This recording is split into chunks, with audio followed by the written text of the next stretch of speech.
Welcome to the Edgy Entrepreneur Podcast. I'm Coach Oriana Guevara. And I'm Daniel Tribby. And in this episode, we discuss how writing a book can be a vehicle towards expanding your influence and your personal brand. Let's get it.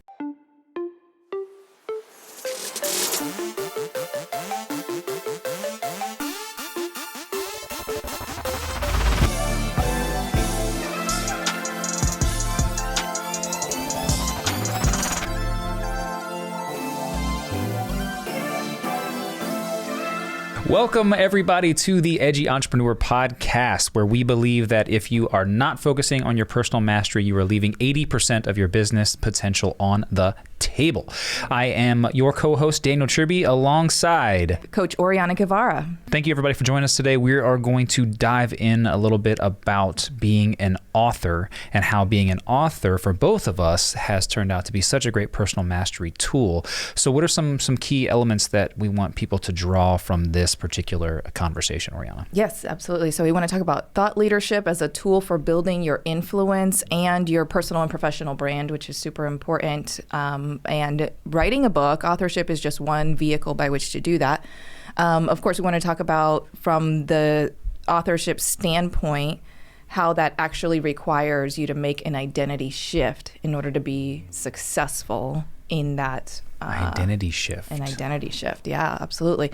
And then we want to talk about the new and really like the nuanced or like multi-dimensional levels of self-leadership that are necessary in order for you to show up powerfully in your stand, which presumably and ideally is the thing that you're writing about in your book. Absolutely. Absolutely. So from being an author, and I had just recently published a book in August of 2020. I know, congrats. Thank you. And you yourself have what I hope to be an excellent read coming out later this year, correct? I do, yes. Great. So let's we can talk a little bit about our books, but first let's talk about kind of how we came together to bring our ideas to the forefront and why we felt that we were experts enough to be able to discuss this. Because I'm sure a lot of people wonder, well, if I want to be an author and I want to write a book, how do I know what to write about? Mm-hmm. What makes sense to write about? Will people want to read it? Yeah. That kind of thing. So for you, what was that overarching moment where you were like, you know what, I need to share this idea? I think when you get to a certain level of certainty in your stand and clarity in who you're talking to and why you need to impart this message to that person or those people, that's a journey just to get to that point in time, right? But once you're there, then writing a book is just like one of many avenues that you could use to get your movement going, for example. You know, get your message out into the world. Essentially, that's what I mean when I talk about creating a movement or leading a movement, right? That's the process of getting that out into the world, getting people enrolled in that conversation, in essentially what is your proposed new way of thinking and believing, right? Whatever you're going to go about in your book. Love it. And so what was your new way of thinking that you wanted to impart on the universe here? Yeah, specifically in my book. Yeah. Well, my book is called The Brave New Masculine, Liberating Men to Heal, Restore, and Strengthen Their Relationships with Women. I have a very strong passion for supporting men's mental health and personal and professional growth and healthy relationships and well-being. I truly believe at my core that gender violence and gender inequity can be addressed the fastest and the easiest by first addressing the needs and concerns of men and men's health and well-being. That's my position as a woman. Wow. And that's based on my past experience and what I've seen in the world in, 10 years in gender equity and diversity and inclusion programs, particularly and mostly on a college campus setting, before I went into the coaching business to work with people specifically in the relationship realm, right? I became a certified relationship coach, mostly because I feel so passionate about the importance of healthy relationships. The real premise of the book, right, it talks about supporting men to create healthy relationships with women, but the premise at the core is that men can do that the easiest when they have a healthy relationship with themselves, right? When they are emotionally, physically, mentally, spiritually connected and healthy and well, then men can create better relationships with their wives, their daughters, their mothers, their siblings, women in the workplace, etc. And I truly believe that when we, as it relates to the divine masculine, right? The nature of the divine masculine, of the healthy masculine, is to protect women and children.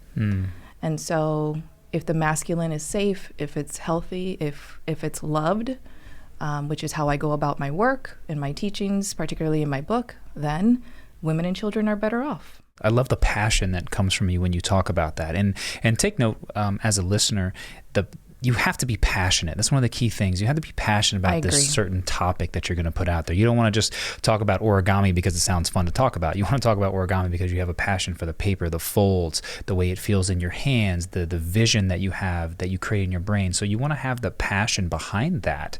And so I guess my question for you, because we're going to pick on you for a minute here because we can, is as a woman writing about masculinity, right? I hear the passion in your voice and the change you want to create.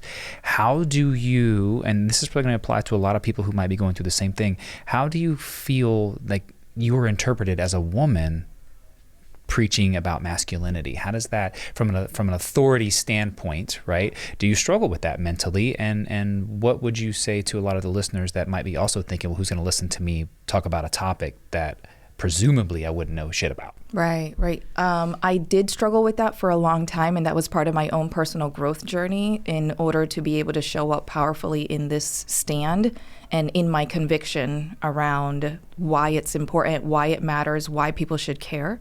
For years, like literally years, I disqualified myself from being able to have this conversation in a meaningful way, or in the very least from being a leader in this conversation, because I am a woman.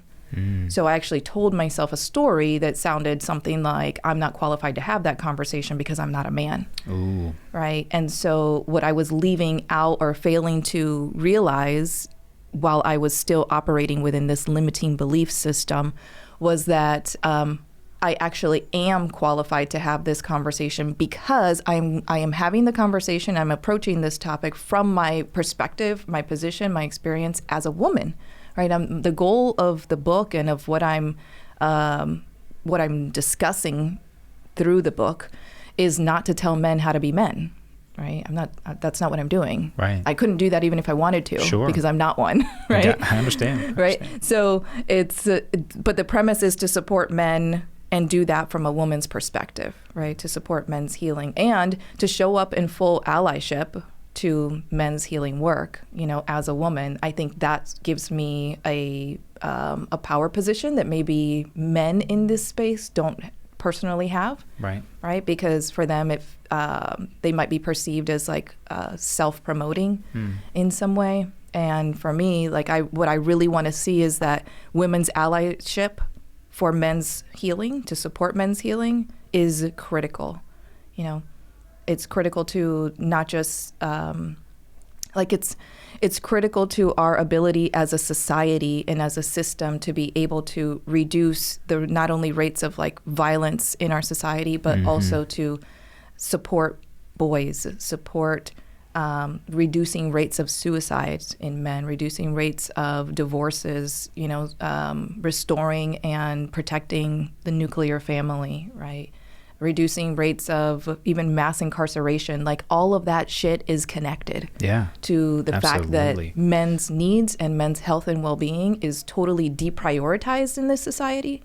And that if you even try to fucking talk about it, you're looked at like you're the problem. Right. And so I am disrupting that narrative, and I am passionate enough and in my conviction now, once I overcame that limiting belief where I was disqualifying myself just because of my gender. Now I show up with like so much passion and power behind my message that nobody pushes back against that, or in the very least, I get very little pushback as a woman. I actually find my message is refreshing. Or at least it's like the men who are around me, they might ask me a few questions like, why are you supporting men? Or why do you do this? Or they might even be a little skeptical. But once they meet me or talk to me or learn about what my message actually is and the fact that I'm not telling them how to be a man, right? Then they actually express a lot of gratitude and appreciation for my message, and for me, actually going about it the way that I do from my position as a woman, right? So the thing that you think, this is, a long way of saying, like, the thing you think is the reason for why you can't be at the head of a movement and take a strong stand in the world on something in particular, that might actually be the thing that gives you wings and gives you the ability to be able to have that talk in a meaningful way. No, I love that. It's a moment where, and you and I have been around a lot of people like this, male or female, who come across as with a lot of masculine energy, and it makes people retreat. And I've known you for a while, and I can't wait to read, your book. And you definitely don't come across as the type of person that's like, this is how you need to be a man, right? So be aware. If you're thinking about writing a book, make sure that message comes across in a way that it's helpful to those people, rather than just being like, well, this is how you need to do shit, and this is how you should do shit. You know what I mean? Because that never comes across well. And what I believe as authors we have to do is teach people how do they get the outcome that they desire, right, while avoiding the failure. So can you tell the audience, like, what is your goal as far as when I read this as a male, what failure am I looking to avoid, and how am I going to feel after I read it? Yeah, I mean, I hope that men learn enough to avoid continuing to allow themselves to get into relationships where they are unappreciated, mistreated, maybe even abused, verbally or physically by other people around them. Sure. Taken advantage of. A lot of men they're just kind of automatically categorized and put into this position, like your role is to provide. And so when that happens to you, it's very easy to spend a lot of time feeling taken for granted by the people around you, because they don't have to thank you or appreciate you when your role is to provide, and that's what you're supposed to do, right? When you're perceived in that way, then everybody around you who is benefiting from your ability to provide looks at you like they're entitled to that from you. Yeah, and as a male entrepreneur, right, and then business owner, often misunderstood. Oh, right? Totally, yeah. And so speak to the business owners listening here, what is their big benefit from reading something of this, or from even if they're thinking about writing something like this? Yeah, I think the benefit of reading something like this for men is that it's going to support you to be able to become a more high-value individual, a more high-value man, so that you can attract more high-value individuals into your world. Whether that's attract more high-value women as a single man, right, for dating and potential partnerships, right, which is something that men desire. Attract more feminine women when men start to show up in their masculine power and identity in that role of leadership and direction with confidence. That attracts more feminine, high-value women. And so I think it's valuable for men to learn from a feminine woman how to attract high-value feminine women and how to keep them, right? That's going to be a value that people will learn from the book. And then, within even outside of the context of romantic relationships, I think it's supportive for men to learn how to attract high-value people in the business environment, right? Because if you're an entrepreneur, you're potentially looking for business partnerships and collabs.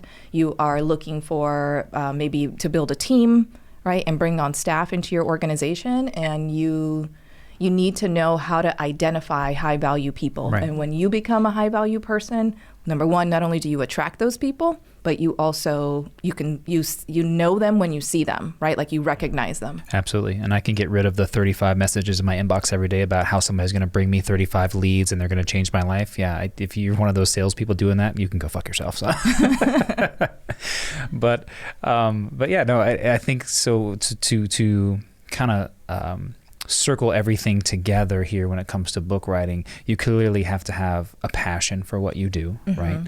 You clearly need to be a visionary or living that mission in what you're doing, right? And then third of all, you've got to present something that people want that helps them be successful and avoid failure. Right? Yeah. And so I feel like as authors, those are the three big things that, we took into account as we wrote, as well as what anybody listening, if you're thinking about writing, you need to take into account as well. Yeah. And relationships are such a big, they're such a big aspect of life that, and they are such a big contributing factor to fulfillment and joy and happiness in life. And even like longevity, like people who have happier relationships actually live longer. you know? True. So, and especially, that's especially true for men. Like men who are in happy marriages live longer than men who are not in happy marriages or men who are single, right? So if you could actually, for me, it would be very fulfilling if I could get to a place where I was influencing the lives of really men and women to build happier, longer lasting relationships that would support their well-being in all aspects. Like for me, that's a life mission and purpose. When are we looking forward to this lovely gem dropping? Because I already pre-ordered one. I want to read it. I know. Thank you. Thank you so much for your support. People can pre-order at the bravenewmasculine.com, but the book should be out sometime probably in the later spring, early summer. I'm looking forward to reading it. It's been on pre-sale since last year. And I just want to thank everybody who's already pre-sold a copy or pre-purchased a copy like yourself. Have pre-sold almost 120 copies so far. Oh, girl. I hear you. Get it. Get it. Good for you. Good for you. I love it. So I don't want to get away from this conversation without talking about your book and your journey to self-mastery through authorship. Yeah. Tell me the title of your book. I know it, but I want you to say it. So the title of the book is Unfucking Private Healthcare. It is the playbook to owning your dream practice. So what inspired you to write the book, and like what were some challenges that might have come up for you? Like, because I know like you get the inspiration and then all this shit bubbles to the surface. So what was the inspiration, and then what were the challenges that you overcame in writing? You know, as far as writing a book and personal mastery, and we talked a little bit before we recorded today, was that there's this identity shift that happens when you become an author. And for me, I've been in healthcare for 17 years as a provider, as a business owner inside of healthcare. I have made every mistake that anybody could make being a business owner, right? And that is something from a personal mastery standpoint. You have to be able to drive through those things and go, yeah, I fucked this up, own that, and say, what do I need to learn, or who do I need to become to be able to be better? And what I know of healthcare providers is that we're super good at treating people. That's what we learn how to do. So for me, I'm a sports medicine guy. So a lot of rehab, a lot of athletes, a lot of bone, muscle, joint, spine type of stuff, concussions, all those things. And I got really, really good at connecting with my clients or my patients and fixing them and helping them get better, right? But when it came down to orchestrating some organized form of a business, like I failed miserably the first time I tried this. And I started thinking to myself, well, how many other healthcare professionals who attempt to do this also suck ass at it, right? And it's because we're trained how to help people, but not so much how to run a business that helps people. Right. So as I dove into my own leadership, business skills, sales, marketing, all of those things, I started to see changes in myself, changes in my business, changed how I interacted with my team. And I said, there's got to be hundreds of thousands, if not millions of other healthcare professionals who are struggling in their business that could also benefit from the changes that I've made and watched our business grow. I love that, because it's when you're in that place, it's so easy to tell yourself a story that you're all alone, that nobody understands, that you're the only one going through that pain point. Right. When in reality, like you said, oh, I suck again. Let's go find something else to do. Right. Or like, you know, I suck or I failed and I have to hide it. Right. Versus like there's got to be other people going through the same problem. There's got to be other people who have figured this out. There's got to be a way to get through this. Right. And I feel too, so in healthcare, and you can probably attest to this is the typical feeling. Like when I go into a healthcare office, I'm going to see my primary care doctor. I'm going to get my yearly physical, right? I sign in, the glass door slides closed. I sit down in a chair and I wait for 30 minutes to be seen for 5 minutes, to be handed a prescription or go take this test or your blood work looks fine, see you in a year, peace out, goodbye. Zaps 4 hours out of my day, right, to go and do this. And you don't get supreme customer service most of the time. You get a quick check-in, check-out, get the fuck out, right? Yeah, very transactional. Right. And so think about it this way, if any other business existed like that, that business would cease to exist. That's true, yeah. Right? Yeah. But we need healthcare, so we put up with that, which to me is a total crock of shit. And the practice that I run now, as we go back into talking about you have to be living the mission if you're going to write about it, right? So the practice I own now, we went from 0 to $1 million inside of 3 years, and we're 80% cash pay. So that means our customer service has to be on point. Right. But just because if I used insurance, does that also mean that my customer service can't be on point? It should be, right? So as I broke down how we need to run these businesses, I also broke down how we need to be leaderships and stewards in our business, how we need to hire the right people. How do we learn how to sell before we start marketing, right? And so some of the biggest things that you see doctors do, or even other healthcare professionals, physical therapists, chiropractors, is they're working 60, 70 hours a week, right? Have no time for anything else, right? Yeah, the irony. Yeah, sometimes healthcare professionals are the sickest people. Right. They don't own a business. They own a job. Yeah. With a bunch of people that work with them. Sure. Yeah, right? Their business becomes their greatest source of pain. Right. So in this book, you're learning how to create a business out of what is your job, right? How do you excel that business? How do you avoid the trap of, I need to live in a country club and drive a $300,000 car because I'm a doctor, right? I'm entitled because I spent 12 years in school, and so somebody owes me something. Nobody owes you shit, brother. Like, at a certain point, you have to take ownership of what you're doing, who you're doing it for, and why you're doing it. Yeah, so true. So true. So what's the thing that people are going to get from reading the book, and what types of failures are they going to avoid? From a failure standpoint, one of the big ones I mentioned is the financial issue that usually happens, that has doctors working until they're 75 years old, right?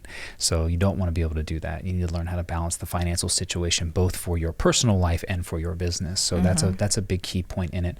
Also, it's about separating yourself from everybody else, right? So if you are one of 10 OB/GYN offices in your office, in your immediate area, what are you doing to separate yourself so that you don't just blend into the sea of sameness, right? Yeah. How do you stand out?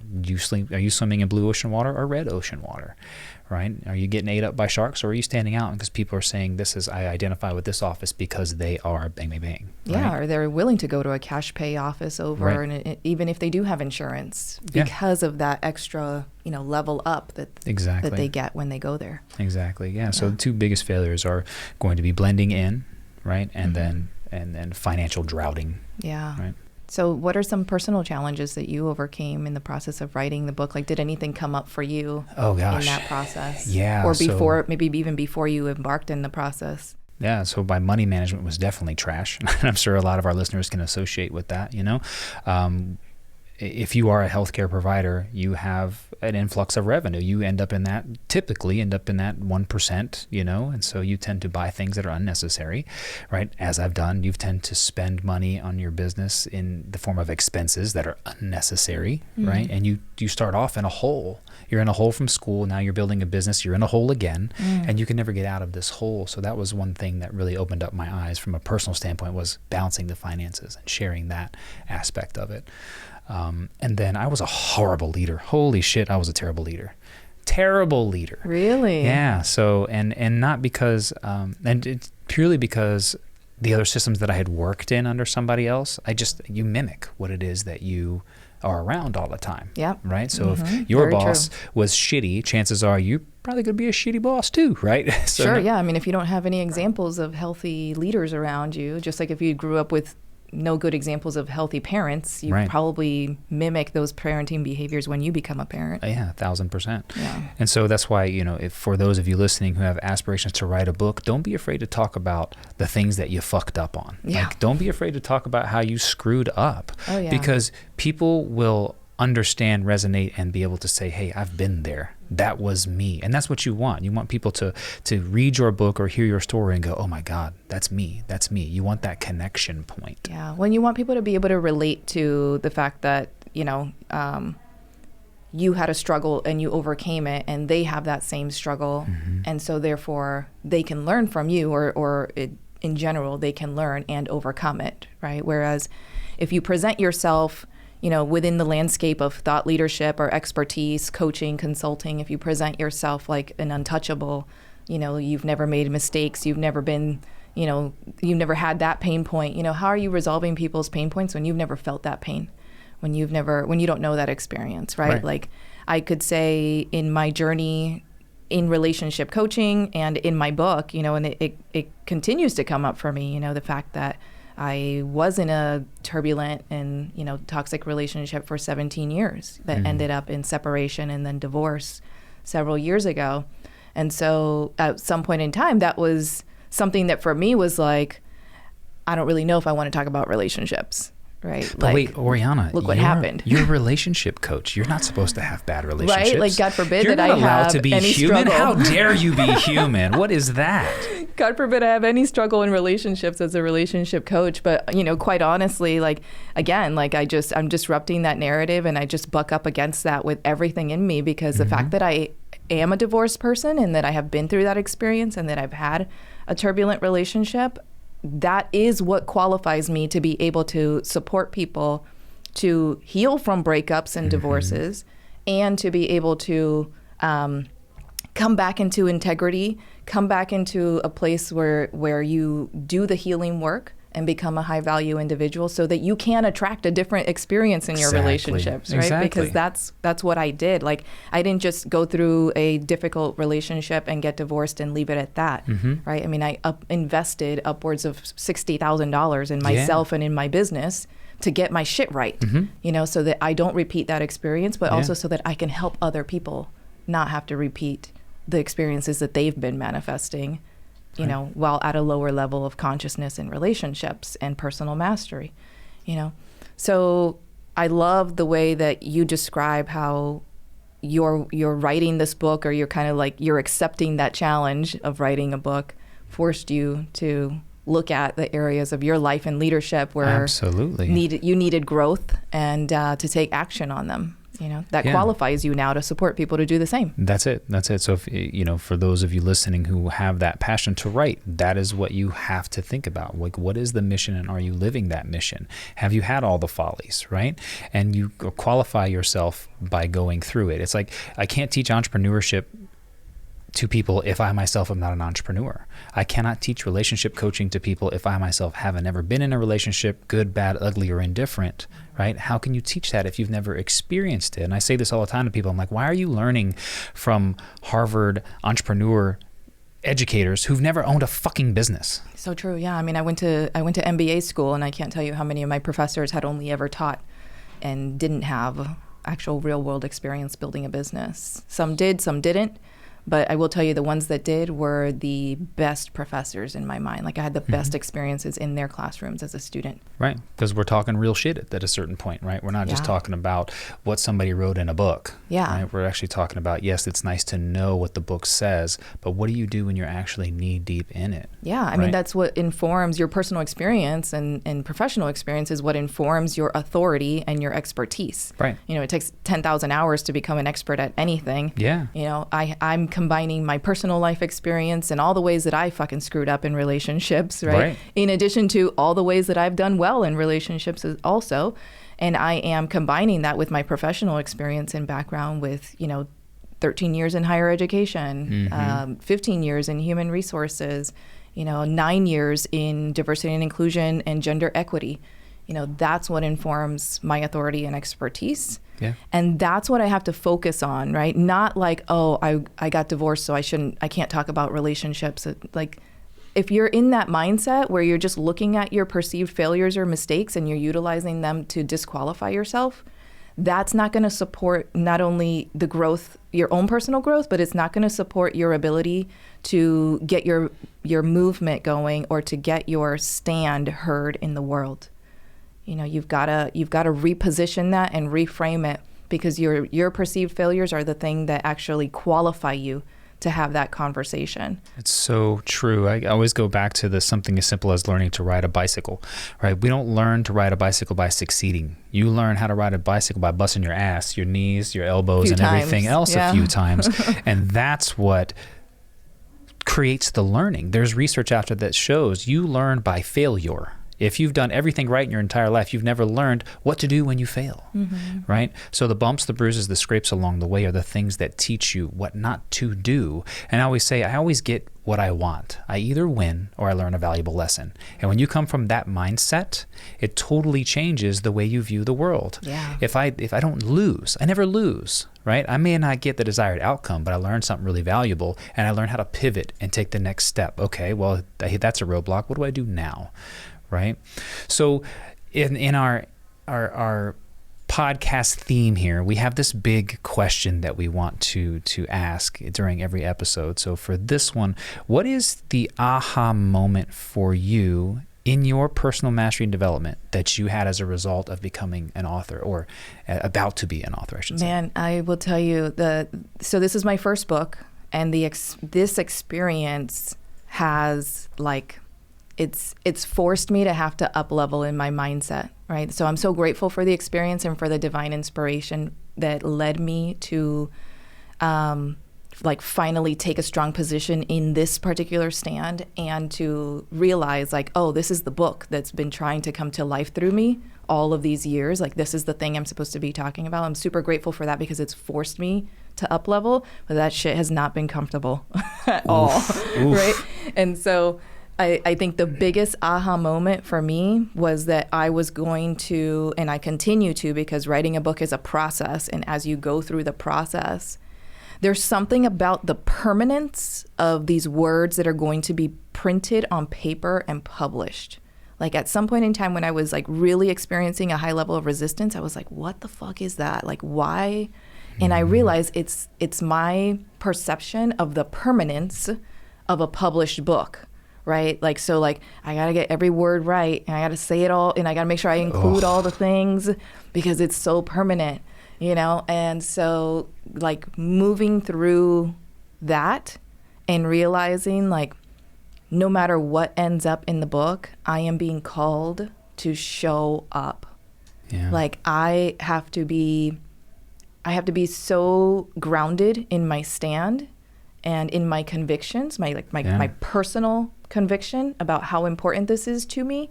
That has to be more important than my desire to like make this perfect, or to like come across a certain way, or even to like write a book that helps me build my brand. Like, even that has to be secondary to the idea that I have to show up fully. I have to take full ownership. I have to take full personal responsibility, not only for my experiences that led to what I'm writing about, but also to the way that what I'm writing about is going to impact the lives of other people. Like, it's just a huge fucking responsibility. Yeah.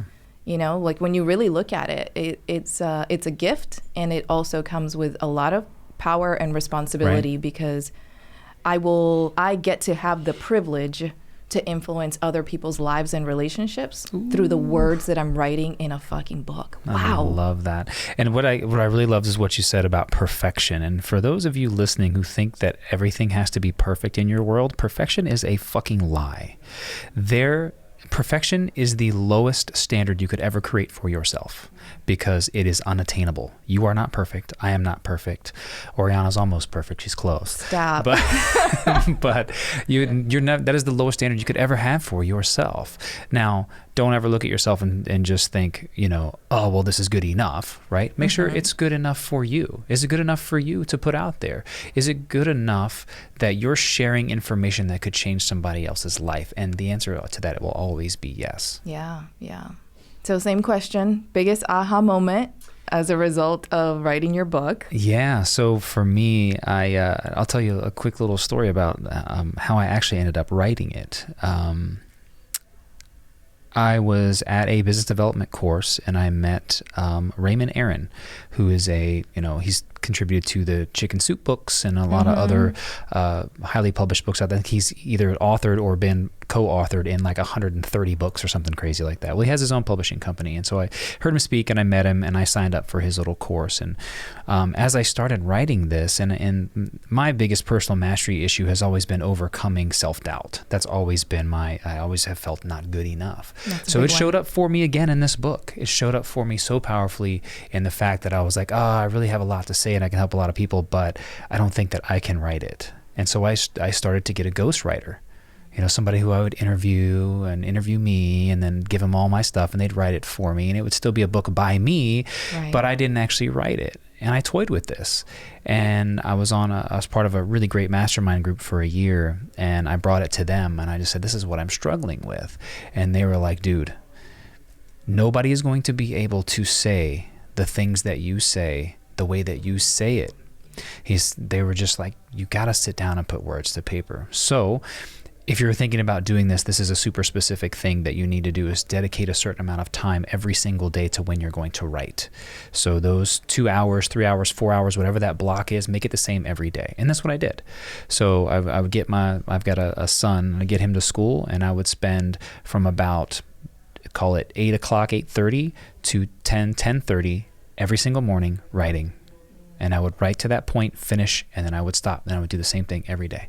And I had some really great friends who would let me call and, hey, how's this sound? They'd help me adjust a few words and help me edit it, and then send it to the editor, and boom, done. But the biggest aha moment was for me was that, stop doubting yourself. You have the talent and the ability to put something great on paper that people would read. And you're going to come out with a title like Unfucking Private Healthcare and not write the shit yourself? Like, what's wrong with you? So it was a moment where you're like, okay, if you're going to make this big of a stand in a world of books that are traditionally super boring, written by people who've never owned a medical practice, and you've got to show up powerfully for that. And so I did. And now that it's out, and the people that have read it and have told me that they've read it, they rave about it. They're like, man, there's just so much information in it, and it's less than 200 pages. Like, it's some of the greatest business advice that not only is applicable to just healthcare, but just business in general. So that aha moment was like, dude, you can do it. Stop doubting. Stop thinking that no one's going to read your shit or care about what you have to say. Say it and watch what happens. And so that was my moment. Say it anyway. Yeah. Be scared and say it anyway. So nobody reads it. Who cares? Right? You got it out of yourself. I think that's much better than like getting down the line 5 years, 10 years, 20, even on your deathbed, right? And then you start looking back and you're like, man, that idea that I had for a book, right? It still exists, but it's still just in your heart and mind. Right.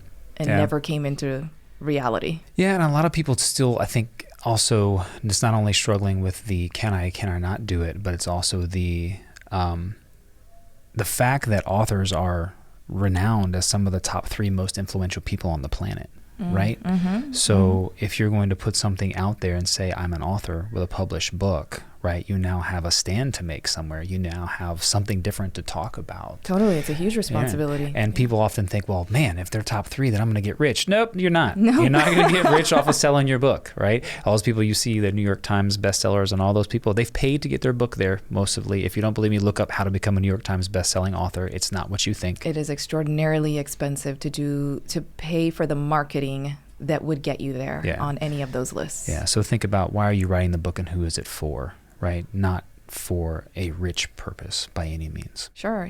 Yeah. And your end goal, if your end goal is that your book is a revenue generating tool, that's probably not a realistic goal. Yep. Your book is more of a, if it doesn't necessarily have to be a lead magnet that's free.